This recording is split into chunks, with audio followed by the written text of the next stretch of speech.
A quiet day in the rain. మీరా కిటికీపై కురుస్తున్న వర్షం రాగాలను వినిపిస్తూ మేల్కొంది. మీరా ఇష్టంగా ఆరంభించింది. ఆకాశం మబ్బుతో నిండి ఉండింది. బయట ప్రతిదీ కొత్తదనంగా కనిపిస్తోంది. ఆమె మంచం నుండి లేచి రోజుకోసం తయారైంది. తరువాత అవుట్ హౌస్కి వెళ్లి తాగుటకు ఒక కప్పు వేడిక టీ తయారు చేసుకుంది. టీ తాగిన తర్వాత ఆమె ఇష్టమైన పుస్తకం తీసుకుని చదవడం ప్రారంభించింది. ఇలా నిశ్శబ్దమైన రోజుల్లో కథలు చదవడం ఆమెకు చాలా ఇష్టం. పుస్తకంలోని సాహసాలు ఆమెకు ఆనందమిచ్చాయి. ఆ తరువాత ఆమె ల్యాప్టాప్ తెరిచి పనిచేయడం మొదలుపెట్టింది. కీబోర్డ్పై శ్రద్ధగా టైప్ చేస్తూ బయట వర్షం సృష్టిస్తున్న శాంతమైన వాతావరణం ఆమెకు ఎక్కువ దృష్టి పెట్టించేది.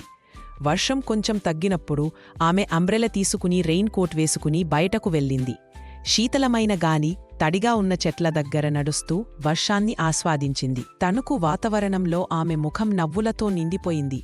కొద్దిగా నడిచి పెద్ద చెట్టు కింద ఆగి వర్షం మౌనంగా కురుస్తున్న శబ్దాన్ని వినింది. తా సమయం ఆమెకి సంతోషం కలిగింది.